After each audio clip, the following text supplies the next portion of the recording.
Chers amis, très content d'être avec vous. La chaîne Salutations pour notre temps vous salue tous.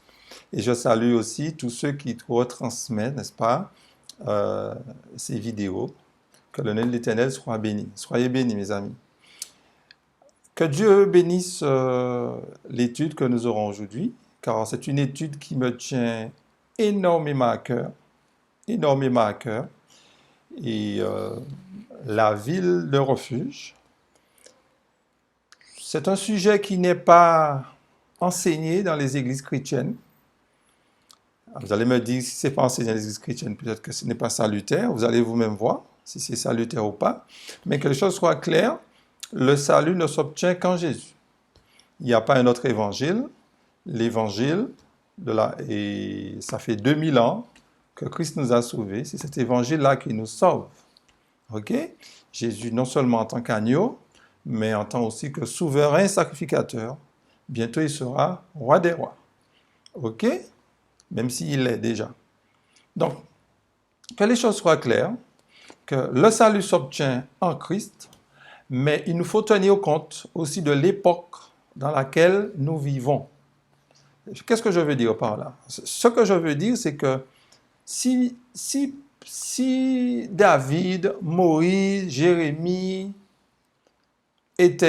vivaient en ce moment, je crois que ces personnes seraient chrétiennes. Je le crois. C'est parce que, comme vous le savez, le christianisme est une addition au judaïsme. Donc, Dieu tient compte aussi, il faut tenir compte de l'époque. Chaque époque, il y a une vérité additionnelle. Même si la base, le salut qui s'obtient par la foi, ne change pas.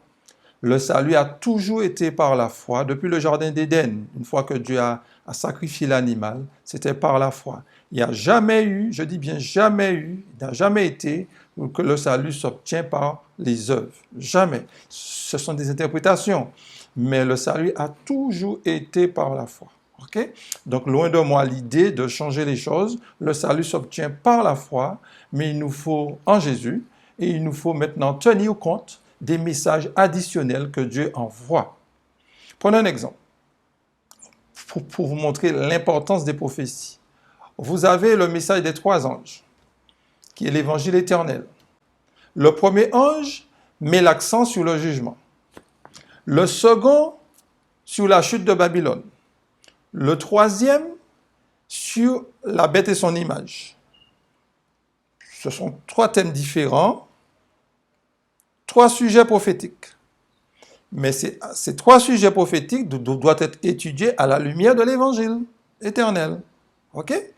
Donc, celui qui dit « Je connais l'évangile, je n'ai pas besoin de connaître l'image de la bête », se trompe. Parce que c'est Jésus qui nous parle. C'est Jésus qui nous parle. Donc, l'image de la bête, c'est la vérité pour notre époque. Il nous faut connaître. On est d'accord? À l'époque de Jésus, Jésus avait mis ses contemporains en garde contre l'armée romaine. Dans Matthieu 23, Matthieu 24, lorsque vous verrez Jérusalem investie par l'armée, Luc 21, à partir du verset 20, vous connaissez tous ces passages-là. Christ faisait allusion à l'armée romaine en l'an 70. Mais aucun chrétien n'a péri en l'an 70, aucun. Pourquoi? Parce qu'ils ont prêté attention à l'évangile. Ils n'ont pas simplement dit « nous croyons en Jésus, puis nous restons comme ça », mais veillaient aussi. Et quand ils ont vu l'armée romaine de loin, qu'est-ce qu'ils ont fait? Ils ont fui. Ils ne sont pas entrés dans leur maison pour chercher je ne sais quoi. Ils ont fui. Donc les prophéties bibliques font partie, mes amis, du plan du salut. Les prophéties bibliques, je répète, font partie du plan du salut. Ce qui nous sauve, c'est ce que Christ a accompli pour nous il y a cela 2000 ans. Mais Christ, c'est quelqu'un qui parle, il a des choses à nous dire. Et c'est ce que je veux vous dire aujourd'hui. Nous allons voir la ville de refuge. Et vous verrez, mes amis, au départ, vous serez un peu étonnés, mais arrêtez-vous sur ce que vous allez lire, mes amis. Important, arrêtez-vous sur ce que vous allez lire. Le premier texte se trouve dans Apocalypse, le chapitre 18, le verset 1 et 4. Après cela, je vis descendre du ciel un autre ange qui avait une grande autorité et la terre fut éclairée de sa gloire. Verset 4. Et j'entendis du ciel une autre voix qui disait, sortez du milieu d'elle, mon peuple, afin que vous ne participiez point à ses péchés et que vous n'ayez point part à ses fléaux. Le texte nous parle d'un ange qui éclaire la terre de sa gloire. Vous êtes habitué à la chaîne, vous connaissez l'explication, vous connaissez la rhétorique déjà. C'est au moment du grand cri, au moment du nouvel ordre mondial, que la terre sera éclairée de la gloire de l'Éternel.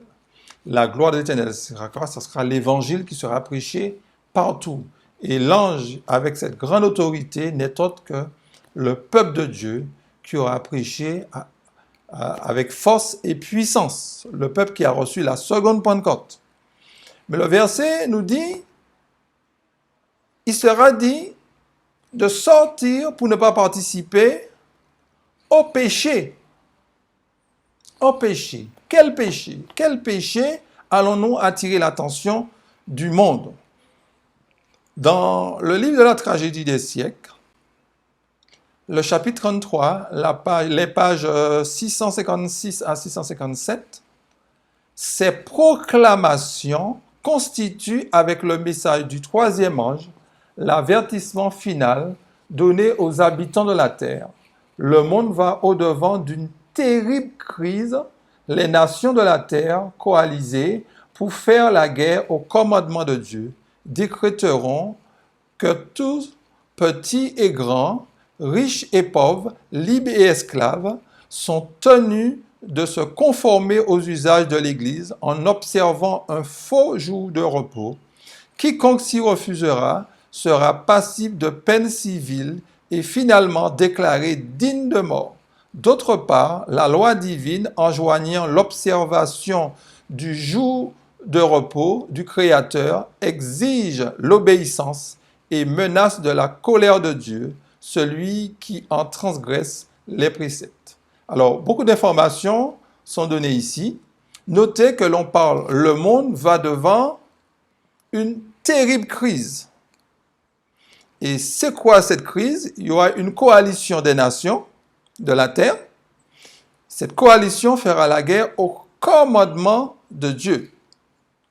Ok? Il y aura un faux jour de repos. C'est l'inspiration qui nous le dit. Et on nous parle, il y aura un décret de mort qui sera voté par ces nations-là. Et il y a la colère de Dieu contre tous ceux qui vont désobéir. Alors, cette étude-là, nous l'avons déjà faite. Regardez sur la chaîne l'image de la bête, on l'a déjà faite, donc on ne va pas reprendre là-dessus. Alors, notez dans ce passage, de Apocalypse ainsi que ce passage de la tragédie des siècles, que l'Église traversera deux périodes. Apocalypse 18, ainsi que ce passage de la tragédie des siècles, met l'accent sur la seconde période. La seconde période où s'instituera le nouvel ordre mondial. OK?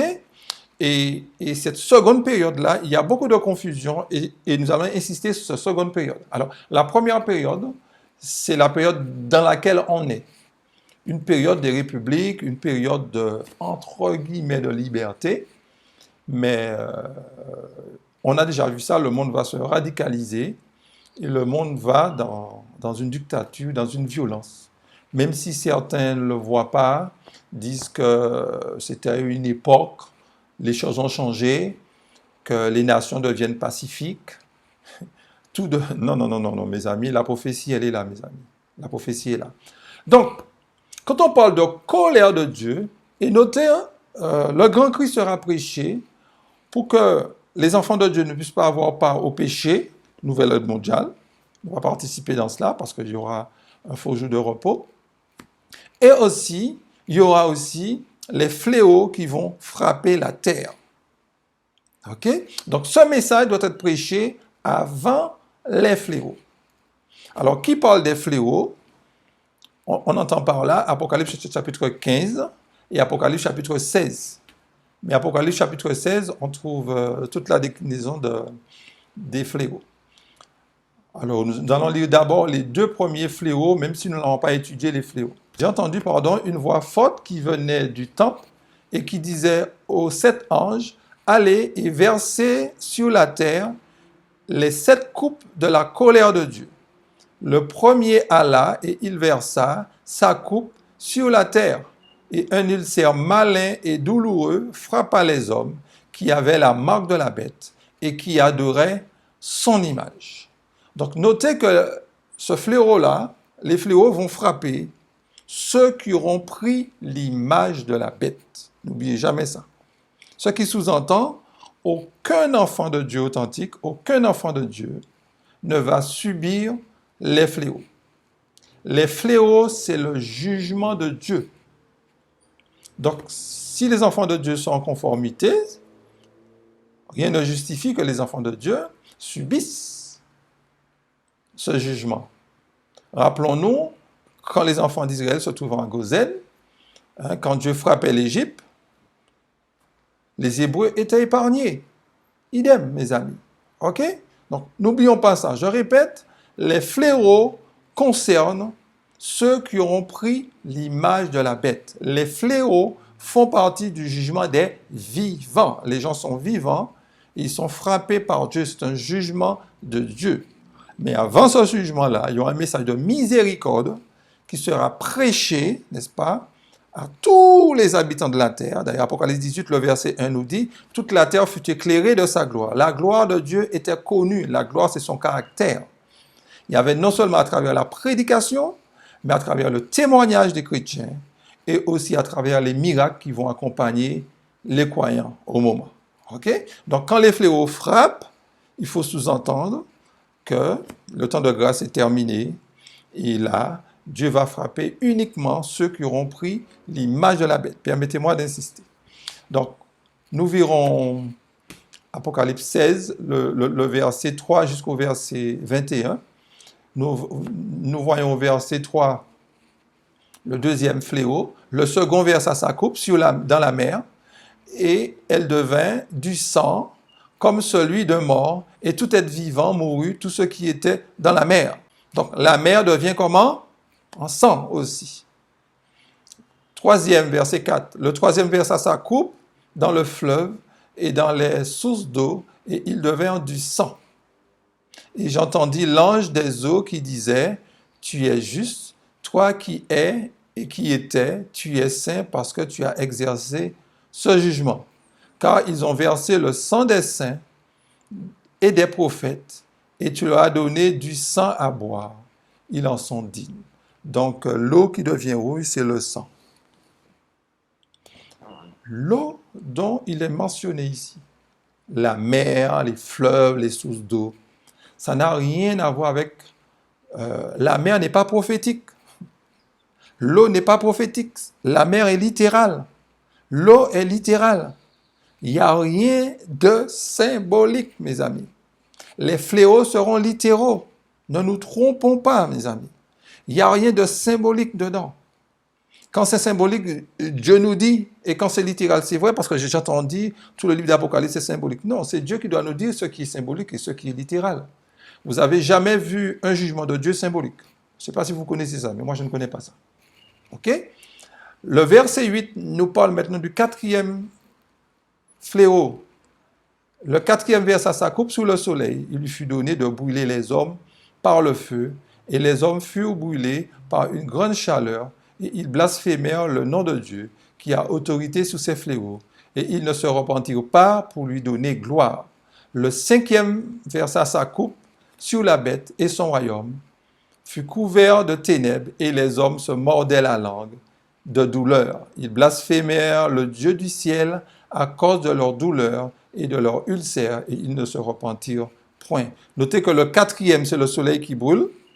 Le cinquième, c'est encore un ulcère. Alors, quand on parle de famine, c'est parce que le soleil va brûler les hommes. Donc, si le soleil brûle les hommes, imaginez la végétation. OK? Le sixième fléau versa sa coupe sur le grand fleuve, l'Euphrate et son eau tarie, afin que le chemin des rois venant de l'Orient fût préparé, Et je vis sortir de la bouche du dragon et de la bouche de la bête et de la bouche du faux prophète 3 esprits impurs semblables à des grenouilles, car ce sont des esprits de démons qui font des prodiges et qui vont vers les rois de toute la terre afin de les rassembler pour le combat du grand jour du Dieu Tout-Puissant. Et voici, je viens comme un voleur. Heureux celui qui veille et qui garde ses vêtements, afin qu'il ne marche pas nu et qu'on ne voit pas sa honte. Et ils les rassemblèrent dans le lieu appelé en hébreu Armageddon. Alors, le 6e fléau traite de la guerre d'Armageddon. Armageddon fait partie des fléaux. Armageddon ne va pas se dérouler après les 1000 ans. Contrairement à ce que certaines personnes enseignent, c'est pendant les fléaux, avant le retour de Jésus. Alors, sur la chaîne, vous verrez, il y a une étude déjà sur Armageddon. Vous verrez. OK? Vous verrez, je ne vais pas m'éterniser. Et pour terminer, concernant les plaies, les fléaux, le 7e versa sa coupe dans l'air, et il sortit du temple, du trône, une voix forte qui disait, c'en est fait, il y eut des éclairs, des voix et des tonnerres, et un grand tremblement de terre, tel qu'il n'y a jamais eu depuis que l'homme est sur la terre, un aussi grand tremblement. Et la grande ville fut divisée en 3 parties, et les villes des nations tombèrent, et Dieu se souvint de Babylone, la grande, pour lui donner la coupe du vin de son ardente colère. Et toutes les îles s'enfuirent, et les montagnes ne furent pas retrouvées, et une grosse grêle, dont les grenons pesaient 1 talent, tomba du ciel sur les hommes, et les hommes blasphémèrent à cause du fléau de la grêle, parce que ce fléau était très grand. Alors, 7e fléau, on parle de grêle, de grosse grêle, grenons, et on parle aussi d'un grand tremblement de terre. Toutes les îles, qu'est-ce qu'il nous a dit là? Vont disparaître. Alors, j'habite sur une île. J'habite sur la belle Martinique, à côté de la belle Guadeloupe aussi. OK? Ces îles-là vont disparaître. Où serons-nous alors? Et Jésus revient après 7e plaie, après le 7e fléau. Jésus revient après. Alors, certains vont dire, oui, si on meurt, parce que j'ai entendu une fois, si on meurt, Jésus va nous ressusciter. Non, on ne peut pas mourir. Pourquoi? Parce que les fléaux représentent le jugement de Dieu. Et si on meurt à travers ce grand tremblement de terre, cela voudrait dire qu'on a été frappé par Dieu. Non, mes amis. Donc, quand vous lisez les fléaux, dites-vous bien que le temps de grâce est terminé. Est terminé. Il y a un texte qui se trouve dans Amos 8, le verset 11 à 13. C'est au moment des fléaux, ces versets vont s'accomplir. Le prophète voit qu'un pays, mais ça sera général. Voici les jours viennent, dit le Seigneur, l'Éternel, où j'enverrai la famine dans le pays. Non pas la disette du pain et la soif de l'eau, mais la faim et la soif d'entendre les paroles de l'Éternel. Ils seront alors errants d'une mer à l'autre, du septentrion à l'orient. Ils iront ça et là pour chercher la parole de Dieu. Ils ne la trouveront pas. En ce jour, les belles filles et les jeunes hommes mourront de soif. Ici, mes amis, remarquez, les gens vont chercher la parole de Dieu. Ce qui sous-entend que le temps de grâce sera terminé. Le temps de grâce ne se termine pas au moment où Jésus arrive. Le temps de grâce se termine avant, mes amis. Avant. Ne croyez pas que nous sommes là. Alors certaines personnes prennent certains passages dans la Bible. L'un sera pris, l'autre sera laissé. 2 personnes qui travaillent dans un champ, comme si Jésus arrive sur nous, il prend l'un. Il faut comprendre ces textes-là, mes amis. Il nous faut comprendre ces textes-là. Mais le texte nous dit, avant le retour de Jésus, les gens doivent voir qu'ils sont perdus. Les gens doivent voir ça, mes amis. Les gens le verront. Et comme je vous dis, le peuple de Dieu traversera 2 périodes. La première période, nous sommes en train de la passer. Mais la seconde, c'est au moment où l'Église sera revêtue de la puissance du Saint-Esprit. Et cette période-là, il y a beaucoup d'incertitudes, il y a beaucoup d'incompréhension. et nous allons mettre quelques éclaircissements sur cette seconde période. OK? Donc, dans Apocalypse 18, le verset 4, on reprend notre texte, on nous dit bien qu'il sera demandé au peuple de Dieu de sortir de Babylone. Donc, notez, il y a deux groupes. Il y a ceux qui vont dire de sortir, il y a le peuple de Dieu qui est en face. Donc, il y a deux peuples de Dieu, je vais parler ainsi, ou bien le reste du peuple de Dieu, si vous préférez. Il y a l'Église de Dieu qui dit sortez, et qui est ce peuple de Dieu encore dans Babylone? Cela sous-entend qu'il y a des personnes qui se trouvent dans les autres dénominations qui seront appelées à rejoindre l'Église. Dieu dit, j'ai beaucoup d'autres brebis hors de la bergerie. Donc, ça se passe maintenant à travers nos efforts personnels, mais à un moment donné, cela va s'amplifier. L'Église recevra la puissance du Saint-Esprit, mais ça sera pendant le nouvel ordre mondial. Mais notez l'ordre qu'il est donné, sortez. Sortez pour aller où? Parce qu'il y a les fléaux qui doivent frapper la terre. Sortez pour aller où? Dieu sait ce qu'il dit, mes amis. Sortez. Alors, certains vont prendre certains passages ici et là de la servante du Seigneur. Un jour, on va revenir sur certains passages, sur ces passages-là. Mais notez, dans la tragédie des siècles, le chapitre 39, la page 681 à 682, il est dit ce qui suit.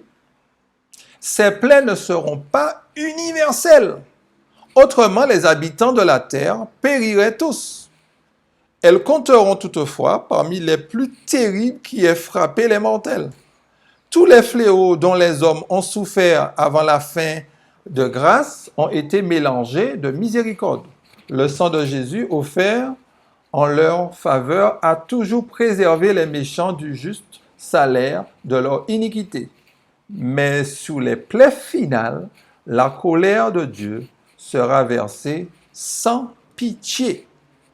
Donc, les fléaux ne seront pas universels, ce qui sous-entend il y a des endroits où les fléaux ne vont pas frapper.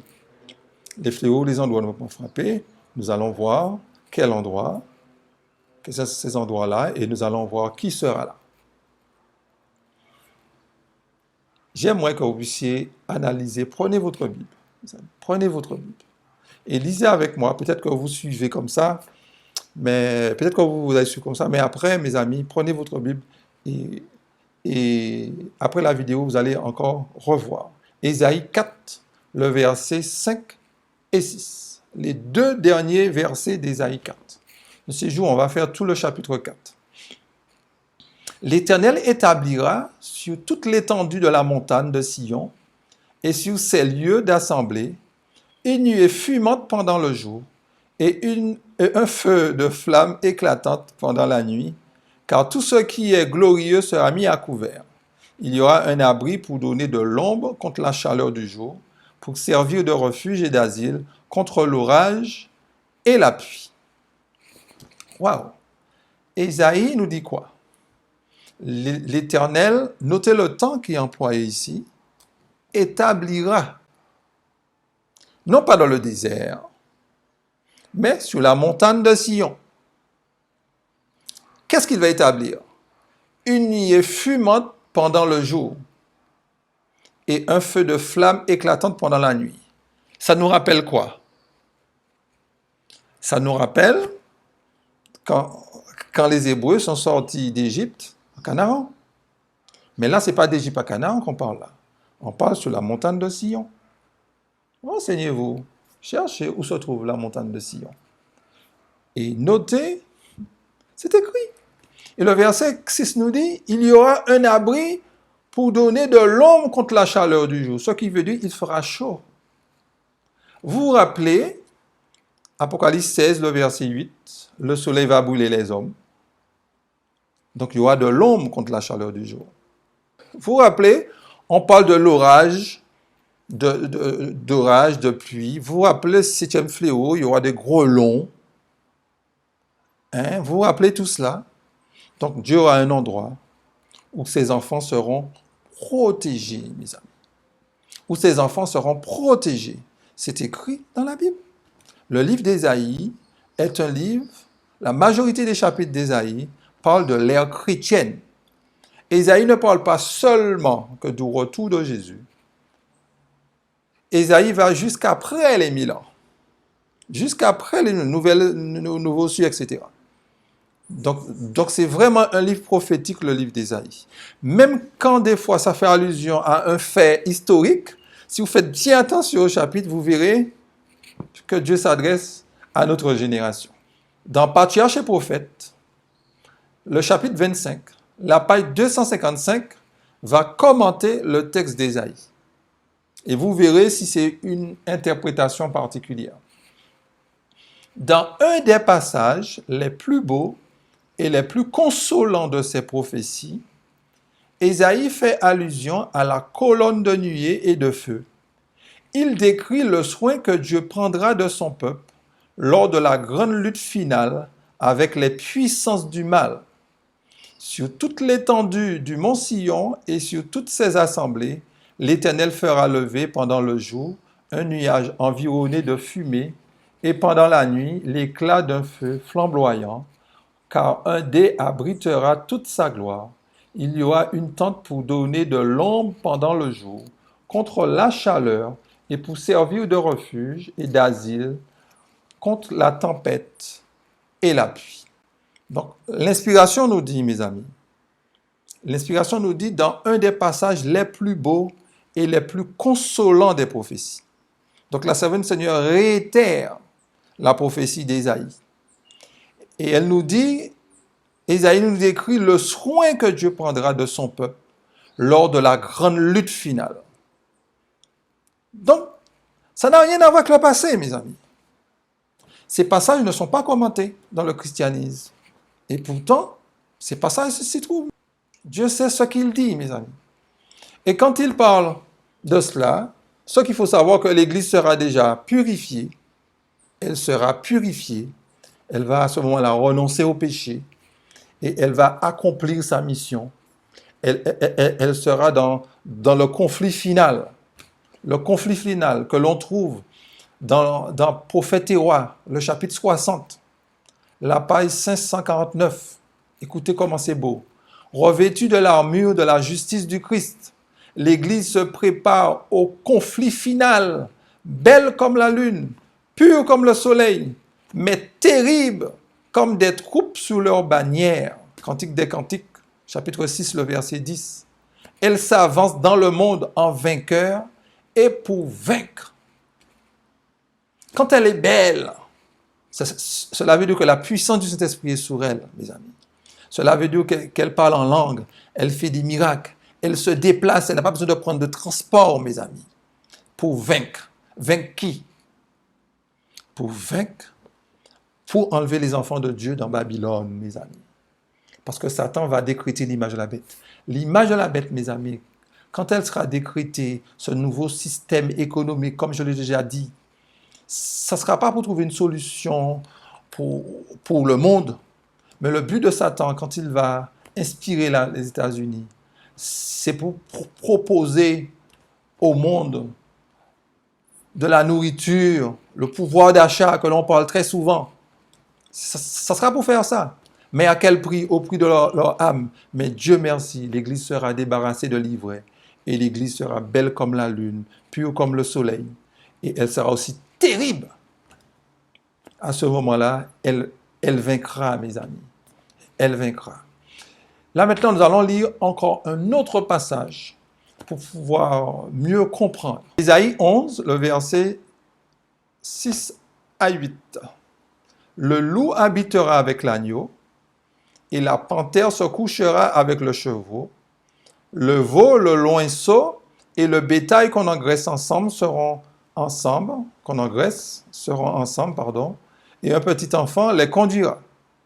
La vache et l'ours auront un même pâturage, leurs petits un même gîte, et le lion, comme le bœuf, mangera de la paille. Le nourrisson s'ébattra sous l'antre de la vipère, et l'enfant sevré mettra sa main dans la caverne du basilic. Alors ce passage, ce beau passage édénique, le loup qui habite avec l'agneau. Si vous mettez le loup avec l'agneau maintenant, il n'y a pas photo. Hein, l'agneau sera mort. OK? Alors, ce passage, nous l'appliquons après les 1000 ans. Nous n'avons pas tort, parce qu'après les 1000 ans, le loup habitera avec l'agneau. La panthère se couchera avec le chevreau. On ne conteste pas ça. Mais faisons attention à ce qui est écrit. Le verset 7 nous dit « Un petit enfant les conduira ». Donc, déduction, après les 1000 ans, il y aurait des petits-enfants. Je poursuis, verset 8. « Le nourrisson s'ébattra sous l'an de la vipère ». Si j'applique ça après les 1000 ans, cela voudrait dire qu'après les 1000 ans, il y aura des nourrissons, qu'il y a des bébés. Si j'applique ça, si on fait attention au verset 8, l'enfant sevré mettra sa main dans la caverne du basilic, cela veut dire qu'il y aura des petits-enfants sevrés après les 1000 ans. Et moi, j'ai un problème avec ça. S'il est vrai qu'après les 1000 ans, le loup habitera avec l'agneau, il n'y a pas de souci. Mais ce passage, ne prenons pas ce passage. Ou bien si nous prenons ce passage, il faut faire très attention. Parce que Ésaïe 11 nous parle d'une prophétie où le loup habitera avec l'agneau, où remarquez qu'il y a des petits-enfants. Il n'y a rien de symbolique, mes amis. C'est littéral. Le loup qui habite avec l'agneau, ça se fera. Quand on parle de petits-enfants, il y aura de petits-enfants. Donc, on ne peut pas mettre ce texte après les 1000 ans. Parce qu'après les 1000 ans, vous savez comment on sera. Dans Luc 20, le verset 35 à 36, Jésus, il est clair. Jésus leur répondit, « Les enfants de ce siècle prennent des femmes et des maris, mais ceux qui seront trouvés dignes d'avoir part au siècle à venir et à la résurrection des morts ne prendront ni femme ni mari, car ils ne pourront plus mourir parce qu'ils seront semblables aux anges et qu'ils seront fils de Dieu, étant fils de la résurrection. » Alors vous allez me dire, oui, ce sont des nourrissons, des enfants qui sont montés au ciel au moment de la résurrection, qui sont restés 1000 ans dans le ciel et qui sont descendus. D'accord, disons ça, admettons. Alors, vous pensez que Dieu va laisser un enfant près de 1000 ans au ciel, un nourrisson? Non, mes amis, nous allons tous atteindre un statut parfait. OK? Quand Jésus revient, effectivement, il vient prendre toutes les générations, du plus petit jusqu'au plus grand, ça sans aucun doute. Mais nous serons tous parfaits. Le vieillard n'aura pas de canne, n'aura pas de signe d'infirmité. Le bébé va grandir, mes amis. Alors ne croyons pas qu'on va faire, et le bébé, il grandira pour 1000 ans au ciel, et puis quand il va redescendre, il va redescendre. Je ne sais pas, il va revenir au bébé. Non, mes amis. Et après les 1000 ans, il n'y aura pas non plus de relations sexuelles, il n'y aura pas de mariage. Message choisi, le volume 1, le chapitre 21, la page 203. Certains croient qu'il y aura des mariages et des naissances sur la nouvelle terre. Impossible d'harmoniser de telles doctrines avec les Écritures. L'idée selon laquelle des enfants naîtront sur la nouvelle terre ne fait pas partie de la parole sûre des prophéties de Pierre 1, chapitre 1, verset 19. Le Christ s'est exprimé assez clairement pour qu'il n'y ait pas de malentendu. Cette déclaration devrait suffire pour régler définitivement la question des mariages et des naissances sur la nouvelle terre. Ni ceux qui seront relevés d'entre les morts, ni ceux qui seront transférés sans passer par la mort, ne se marieront ou ne donneront en mariage semblable à des anges de Dieu. Ils feront partie de la famille royale. Donc, le loup qui habite avec l'agneau, certes, le loup habite avec l'agneau jusque dans l'éternité, mais quand on prend le contexte d'Ésaïe 11, alors, s'il faut prendre le contexte d'Ésaïe 11, on nous présente un arbre qui a des rameaux et on nous présente Jésus, la venue de Jésus. Ésaïe 11, à partir du premier verset, nous parle de la venue de Jésus. Et lors de cette venue de Jésus, voilà ce qui va se passer. Le chapitre 11 fait allusion à l'ère chrétienne, pas au début de l'ère chrétienne, pendant l'ère chrétienne, avant que Jésus ne revienne. Ok? Dans le chapitre 10, vous verrez que la Syrie est symbolisée comme étant un arbre qui sera coupé. Cette Assyrie, elle est symbolique, il faudrait peut-être un jour qu'on l'analyse. Et le chapitre 11 commence avec un autre arbre, mais qui est le royaume de Dieu cette fois-ci, qui commence au moment où Jésus revient, vient en tant que Messie, hein, et qui va s'établir en temps et en heure. Ok? Donc, mes amis, le chapitre 11 toujours, le verset 9 à 11, pour amplifier ce que nous venons de voir, il ne se fera ni tort ni dommage sur toute ma montagne sainte, car la terre sera remplie de la connaissance de l'Éternel, comme le fond de la mer, par les eaux qui le couvrent. En ce jour, le rejeton d'Isaïe sera là, comme une bannière pour les peuples. Les nations se tourneront vers lui, et la gloire sera sa demeure. Dans ce même temps, le Seigneur étendra une seconde fois sa main pour racheter le reste de son peuple, dispersé en Assyrie et en Égypte, à Patros et en Éthiopie, à Élam et à Shinéar, à Hamath et dans les îles de la mer. Beaucoup de choses ont été dites là. D'accord, il n'y aura pas de dommage sur la montagne sainte. Rappelons-nous Ésaïe 4, car la terre sera remplie de la connaissance de Dieu. Ça ne veut pas dire que toute la terre sera un paradis, mais c'est simplement au moment où cela se fera, la prédication de l'évangile sera prêchée. La prédication de l'évangile sera prêchée. C'est cette connaissance-là. En ce jour, au moment où toute la connaissance est répandue sur la terre, où le loup habite avec l'agneau, le rejeton d'Isaïe sera là. Le rejeton d'Isaïe, c'est Jésus. Il ne sera pas là personnellement, mais il sera là à travers ses enfants. Notez, les nations se tourneront vers lui, c'est le grand cri, et la gloire sera sa demeure. Notez le verset 11. Dans ce même temps. Quand vous avez dans ce même temps, cela nous impose à ne pas dissocier ce qui est dit plus haut et ce qui y sera dit. Dans ce même temps, l'Éternel étendra une seconde fois sa main pour racheter le reste de son peuple. Remarquez que Dieu va racheter dans ce même temps. Après les 1000 ans, Dieu rachète personne. Donc nous sommes dans le temps de grâce là, mes amis. Isaïe 11, nous sommes dans le temps de grâce, dans ce même temps. Pas après cela, pas avant cela, mais dans ce même temps, l'Éternel va faire quoi? Il va racheter. Lors du grand cri, mes amis, il nous faudra dire à nos frères, surtout dans les autres dominations, de sortir. Dieu a un endroit pour les emmener. Parce que il y a des endroits où les fléaux ne vont pas frapper. Dieu ne va pas seulement sauver l'être humain, hein? Dieu va aussi sauver aussi les animaux. Rappelez-vous à l'époque de Noé. Noé et sa famille ont été sauvés, mais les animaux sont entrés. Est-ce que vous avez vu dans le livre de la Genèse où les lions ont mangé, je ne sais pas moi, une gazelle? Est-ce que Noé donnait aux guépards des animaux? Non, à manger, non. C'était de la paille. C'était de la paille. Vous vous rappelez, Jésus a dit, ce qui s'est passé du temps de Noé va se renouveler. Ce n'est pas seulement dans les mœurs. Ce n'est pas seulement dans cela, mes amis. Ce n'est pas seulement. Jésus sait ce qu'il dit. Au temps de la fin, mes amis, il y aura une arche où Dieu donnera au monde une image de son caractère, un avant-goût de son royaume.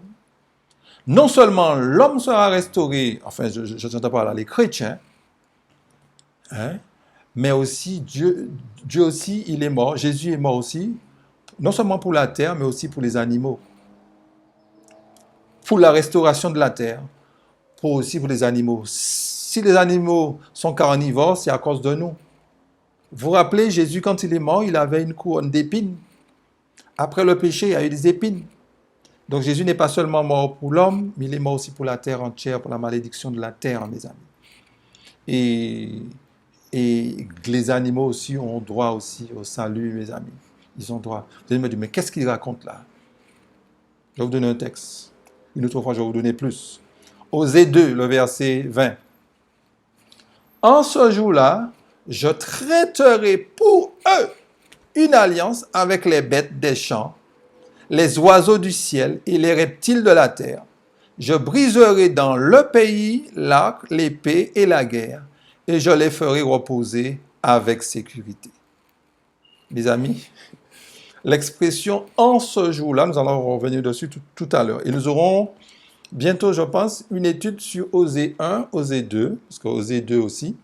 Nous aurons une étude sur ça, vous allez mieux comprendre l'expression « en ce jour-là ». En quel jour? Pour nous montrer que nous ne sommes pas après les 1000 ans. Dieu, qu'est-ce qu'il fera? Je traiterai pour eux, pour son peuple, une alliance avec qui? Pas avec les hommes, parce qu'avec les hommes, c'est déjà OK. Une alliance avec les bêtes des champs. On parle d'oiseaux, on parle de reptiles. Et Dieu va briser le pays, dans le pays, l'arc, l'épée et la guerre. Parce que où il fera ça, il y aura auparavant, il y aura la guerre, etc. Lisez Zacharie 14. OK? Dieu, je les ferai reposer avec sécurité. Donc, vous comprenez mieux le texte d'Ésaïe 11. Dieu traitera une alliance avec les animaux. Alors, pour pouvoir, même si on ne va pas s'étaler sur cette étude d'Osée, pour mieux comprendre en ce jour-là, parce que vous avez quand même besoin de quelques éléments quand même, parce que c'est quand même nouveau pour vous, c'est pourquoi, voici, je veux l'attirer dans le désert, au désert, pardon, et je parlerai à son cœur. Là, je lui donnerai ses vignes et la vallée d'Accord comme une porte d'espérance, et là, elle chantera comme au temps de sa jeunesse, comme au jour où elle remonta du pays d'Égypte.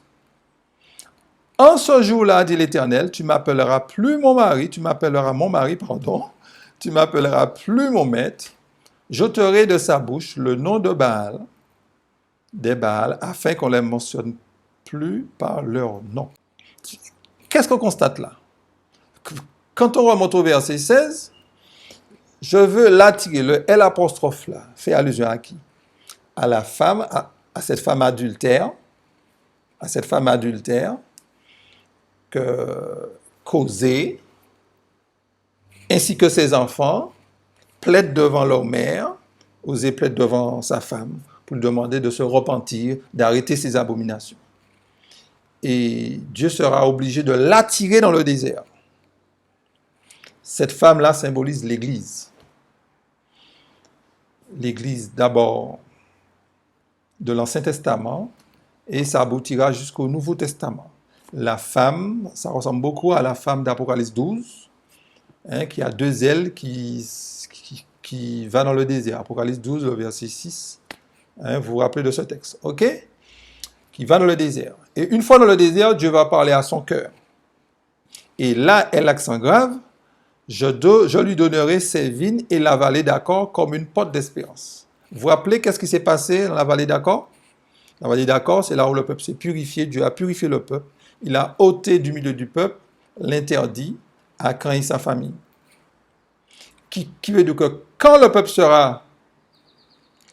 l'Église sera dans le désert, Dieu va la purifier. Dieu va la purifier. C'est l'espérance de l'Église. Dieu va la purifier. Et quand il va purifier son Église, là, l'Église va retrouver sa nouvelle virginité. Elle chantera comme au temps de sa jeunesse, au jour où elle monta d'Égypte. Là, à ce moment-là, regardez, même le langage de la femme va changer. Il va appeler Dieu mon mari, plus mon maître.